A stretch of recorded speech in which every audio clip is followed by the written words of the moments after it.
5 ഗണിത ചോദ്യങ്ങൾ ഉത്തരം കാണാനുള്ള സിമ്പിൾ മെത്തേഡ്സ് പരിചയപ്പെടാം. ഒന്നാമത്തെ ചോദ്യം. ഒരു NH റോഡിലെ 3 വ്യത്യസ്ത ജംഗ്ഷനുകളിലെ ട്രാഫിക് ലൈറ്റുകൾ ഓരോ 60 സെക്കൻഡിലും 120 സെക്കൻഡിലും 24 സെക്കൻഡിലും പച്ചയായി മാറും. രാവിലെ 7 മണിക്ക് സിഗ്നലുകളിലെ 3 ലൈറ്റുകളും പച്ചയായിരുന്നു. അതിനുശേഷം എത്ര സമയം കഴിഞ്ഞ് 3 സിഗ്നലുകളും ഒരേ സമയം വീണ്ടും പച്ചയായി മാറും? അപ്പൊ ഈ ചോദ്യത്തിലുള്ള എന്താണ്? ട്രാഫിക് ലൈറ്റ് അത് ഏത് സമയത്താണ്, ഒരേ സമയം കഴിഞ്ഞ് ഇനി എപ്പോഴാണ് പച്ചയായി മാറുന്നത്? അതിൽ 3 ലൈറ്റുകൾ, ട്രാഫിക് ലൈറ്റുകളുണ്ട്. അത് 3 സമയത്താണ്, 3 ഇടവേളകളിലാണ്. 60 സെക്കൻഡ്, 120 സെക്കൻഡ്, 24 സെക്കൻഡ്. ഈ ചോദ്യം വളരെ വലുതാണ്, എന്നാൽ ഇതിന്റെ ഉത്തരം വളരെ എളുപ്പമാണ്. 120 സെക്കൻഡ്, 60 സെക്കൻഡ്, 24 സെക്കൻഡ്. ഇതാണ് 3 ലൈറ്റുകളും കത്തുന്നതിൻ്റെ ഇടവേള. ഇനി ഇത് 3 കൂടി എത്ര സെക്കൻഡ് കഴിയണം? ഇത്രയേ ഉള്ളൂ. ഇതിൻ്റെ 3ൻ്റെയും ലസാഗു കാണുക എന്നാണ് ചോദിച്ചിരിക്കുന്നത്. 120ഉം 60ഉം 24 സെക്കൻഡാണ്. ഇത് സെക്കൻഡ് എസ് ആണ്. 120ൻ്റെയും 60ൻ്റെയും 24ഉം അടങ്ങുന്ന സംഖ്യ ഏതാണ്? അത് ഈ കൂട്ടത്തിൽ തന്നെ ഉണ്ട് അല്ലേ? എത്രയാണ്? 120 സെക്കൻഡ്.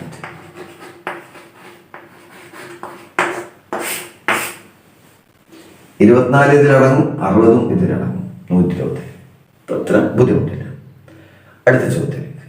സാത്വിക് 35 ലക്ഷം രൂപയ്ക്ക് ഒരു പഴയ വീട് വാങ്ങുകയും 3 ലക്ഷം രൂപ അറ്റകുറ്റപ്പണികൾക്കായി ചെലവഴിക്കുകയും ചെയ്തു. പിന്നെ അവൻ അത് 5% ലാഭത്തിന് വിറ്റു. എങ്കിൽ സ്വാത്വിക് വിറ്റ വില എത്ര?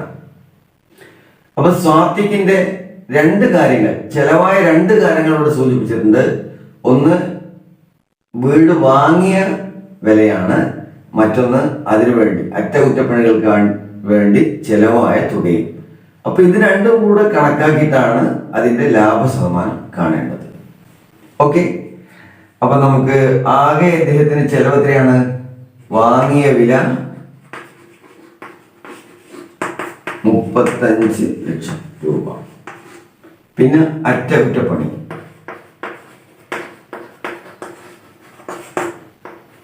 അത് 3 ലക്ഷം രൂപ.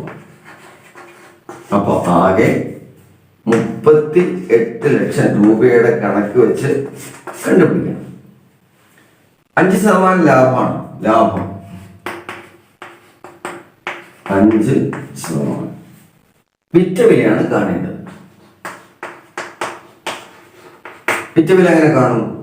ഈ ചെലവായ തുകയും അതിന്റെ ലാഭവും കൂടെ കൂട്ടിയാൽ മതി. അങ്ങനെ ചെയ്യാം.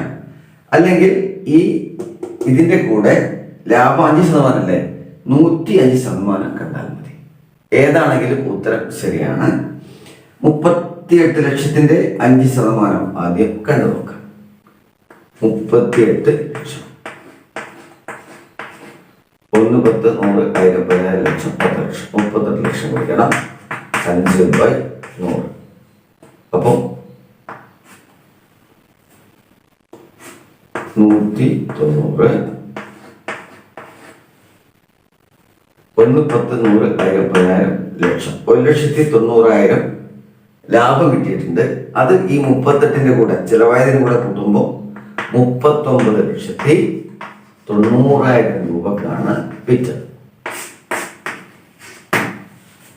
അങ്ങനെ കണ്ടുപിടിക്കാം. അല്ലെങ്കിൽ ഈ 38 ലക്ഷത്തിന്റെ 1, 10, 100, 1000, 10,000 ലക്ഷം, 10 ലക്ഷം ഗുണിക്കണം 105/100. ഇവിടെയും ഇവിടെയും. ഇനി 38നെ 105 കൊണ്ട് ഗുണിച്ച് ഈ 2 0 കൂടി ചേർത്താൽ കിട്ടുന്നത് 39,90,000 തന്നെ. അടുത്ത ചോദ്യം എന്താണെന്ന് നോക്കാം. 24 മീറ്ററും 16 മീറ്ററും നീളമുള്ള 2 PVC പൈപ്പുകൾ ഒരേ നീളത്തിലും പരമാവധി നീളത്തിലും മുറിക്കണം. ഓരോ കഷണത്തിന്റെയും പരമാവധി നീളം എത്രയായിരിക്കണം? 24 മീറ്ററും 16 മീറ്ററും നീളമുള്ള 2 PVC പൈപ്പുകൾ മുറിക്കുകയാണ്. അത് മുറിക്കുമ്പം എന്താ വേണ്ടത്?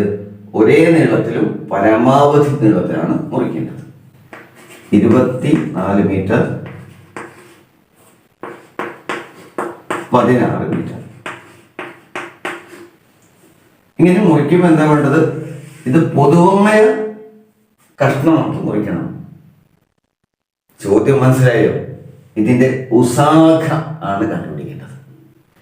24 മീറ്ററിലും 16 മീറ്ററിലും അടങ്ങിയ സംഖ്യ ഏതാണ്? വലിയ സംഖ്യ 2 അടങ്ങും, 4 അടങ്ങും, 8 അടങ്ങും.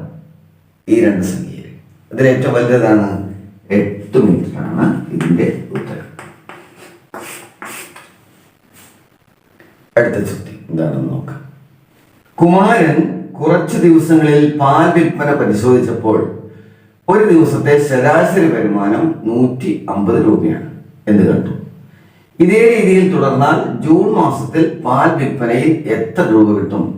അപ്പോൾ ഒരു ദിവസത്തെ ശരാശരി വരുമാനം 150 രൂപയാണ് ഒരു ദിവസത്തെ എങ്കിൽ ജൂൺ മാസത്തിൽ പാൽ വിൽപ്പനയിൽ എത്ര രൂപ കിട്ടും എന്നാണ് ചോദിച്ചിരിക്കുന്നത്. അപ്പോൾ ശരാശരി എത്രയാണ്? 150 രൂപ. ചോദിച്ചിരിക്കുന്നത് ജൂൺ മാസം. ജൂണിൽ എത്ര ദിവസമുണ്ട്? 30. അപ്പൊ ജൂണിൽ ആകെ എത്ര കിട്ടും? കിട്ടുന്നതാണ്, ആകെ കിട്ടുന്നതാണ്. അത് 150 ഗുണിക്കണം 30. 15 3 45 1 0 1 0 4500 രൂപ. അടുത്ത ചോദ്യം. അപ്പോ പി എന്ന സ്ഥലത്ത് നിന്ന് 2/3 കിലോമീറ്റർ കിഴക്കോട്ട് സഞ്ചരിച്ച ശേഷം 1.5/7 കിലോമീറ്റർ പടിഞ്ഞാറോട്ട് സഞ്ചരിച്ചു എങ്കിൽ പിയിൽ നിന്ന് ഇപ്പോൾ അവൻ എത്ര ദൂരെയാണ്? ഇപ്പൊ 2 സ്ഥലത്തേക്കും സഞ്ചരിച്ചിട്ടുണ്ട്. ആദ്യം സഞ്ചരിച്ചത് എങ്ങോട്ടേക്കാ? കിഴക്കോട്ടേക്ക് 2/3 കിലോമീറ്റർ. പിന്നെ അവിടുന്ന് എത്തിയ ശേഷം തിരിച്ചങ്ങോട്ട് പടിഞ്ഞാറോട്ടേക്ക് സഞ്ചരിച്ചു 1.5/7 കിലോമീറ്റർ. ഇപ്പൊ പിയിൽ നിന്ന് എത്ര ദൂരെയാണ്? ഇത്തരം ഒരു ചോദ്യം കിട്ടുമ്പോൾ ആദ്യം ചെയ്യേണ്ടത് എന്താണ്? ഒരു ചിത്രം വരയ്ക്കുക, ഒരു ഫിഗർ വരയ്ക്കുക. വളരെ സിമ്പിളാണ്. ഇതാണ് പി എന്ന സ്ഥലം. പി എന്ന സ്ഥലം ഇവരെന്താ ചെയ്തത്? കിഴക്കോട്ടേക്കാണ്. കിഴക്കേത് ഭാഗത്തേക്കാണ്? ഇങ്ങനെ നിൽക്കുമ്പോ നമ്മുടെ വലത് ഭാഗത്തേക്കാണ് കിഴക്ക് വരിക. ഇങ്ങോട്ടേക്ക് സഞ്ചരിച്ചു. ഈ സഞ്ചരിച്ച എത്രയാണ്? 2/3 കിലോമീറ്റർ. എന്നിട്ടോ ഇവിടെ നിന്ന്, ഇതിപ്പോ ക്യൂ ആയിക്കോട്ടെ, വ്യത്യസ്തമാണ്. ഇവിടെ നിന്ന് എന്ത് ചെയ്തു? പടിഞ്ഞാറോട്ട്. പടിഞ്ഞാറാകുമ്പോൾ ഇങ്ങോട്ടേക്ക് കിഴക്കാണെങ്കിൽ പടിഞ്ഞാറ് എങ്ങനെ വരും? പടിഞ്ഞാറ് ഇങ്ങോട്ട് പോകും. ഇതാണ് പി. ഇവിടെ നിന്ന് ക്യൂവിൽ നിന്ന് എന്ത് ചെയ്തു?